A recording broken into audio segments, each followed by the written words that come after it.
Pada zaman dahulu, di desa Ganti yang dikelilingi sawah hijau dan angin laut lembut, hiduplah dua bersaudara yatim piatu. Sang kakak bernama Seleser Gelap, dan adiknya yang manis bernama Rembulan Purnama. Mereka tinggal di sebuah rumah bambu di pinggir desa. Walau hidup sederhana, keduanya dikenal baik hati dan rajin membantu tetangga. Suatu malam, ketika mereka pulang dari ladang, terdengar suara aneh dari arah balai adat. Suara itu seperti gong tua yang bergetar sendiri di tengah malam. Seleser berkata pelan, "Rembul, kau dengar itu?" Rembulan mengangguk. "Mungkin leluhur sedang memberi tanda. Besok kita tengok. Siapa tahu ada yang butuh pertolongan." Keesokan paginya, kabar menyebar di desa. Di balai adat ditemukan gong tua dengan permukaan robek. Warga berkumpul, penasaran sekaligus hormat. Seorang tetua, Pak Tua Langit, berkata, "Gong ini peninggalan leluhur." Walau robek, kita harus menjaganya.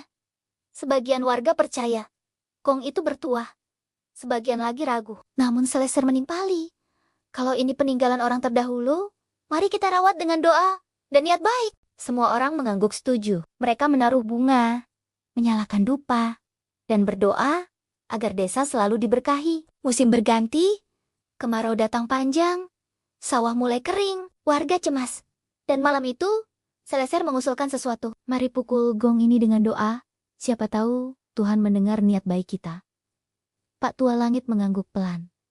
"Asal dilakukan dengan hormat.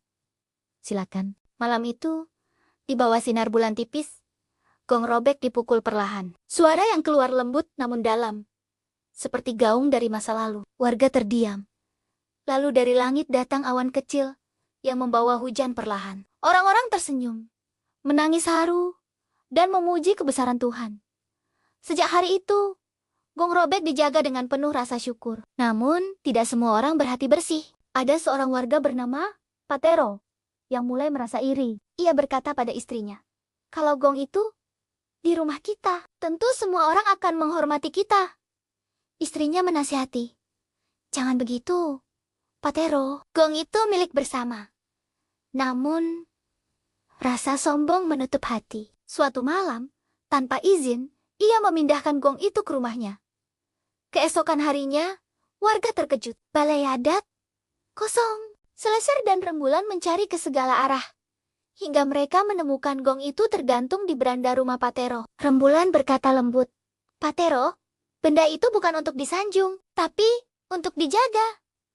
Patero tertunduk malu. "Aku hanya ingin bangga di mata orang." Pak Tua Langit datang dan menasihati, "Warisan yang dijaga dengan niat sombong akan kehilangan berkahnya." Patero akhirnya sadar dan mengembalikan gong itu dengan permohonan maaf. Sejak saat itu, warga sepakat untuk menjaga gong secara bergiliran dan penuh tanggung jawab. Tahun demi tahun berlalu, hujan datang teratur, sawah subur, anak-anak tumbuh sehat. Rembulan menjadi pengajar adat bagi anak muda, dan Seleser dipercaya menjadi penjaga gong. Mereka selalu berkata, kekuatan gong bukan pada logamnya, tapi pada doa dan kerjasama yang melingkupinya. Suatu ketika, datang sekelompok orang dari kota. Mereka ingin memindahkan gong ke museum. Rembulan menolak dengan halus. "Kami berterima kasih, tapi warisan ini harus tetap di sini, agar roh kebersamaan tidak hilang." Akhirnya, dicapai kesepakatan. Gong tetap di desa, namun dibuatkan ruang kecil yang bersih, agar siapapun bisa belajar tanpa merusak. Hari-hari berjalan tenang. Setiap musim hujan, warga mengadakan upacara sederhana.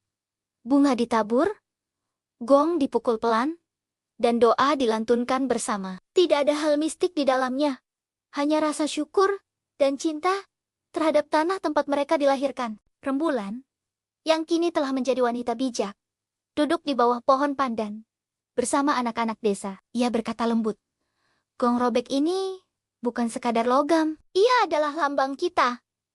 Kadang retak, tapi tetap mampu menggemakan kebaikan." Anak-anak mengangguk, tersenyum, dan berjanji untuk menjaga cerita ini tetap hidup. Dan setiap kali suara gong dipukul dalam syukur, angin lembut membawa gema hingga ke ujung desa. Seolah leluhur ikut tersenyum. Melihat anak cucunya masih ingat, dan menjaga warisan dengan hati yang tulus. Jangan lupa, subscribe ya. Dongeng Hikmah Nusantara. Legenda Gong Robek yang bertuah mengajarkan bahwa warisan sejati bukan pada benda, tapi pada makna dan niat di baliknya. Kekuatan spiritual lahir dari kejujuran, kebersamaan, dan rasa syukur. Jika manusia menjaga warisan leluhur dengan hati bersih, alam pun akan menjaga mereka kembali.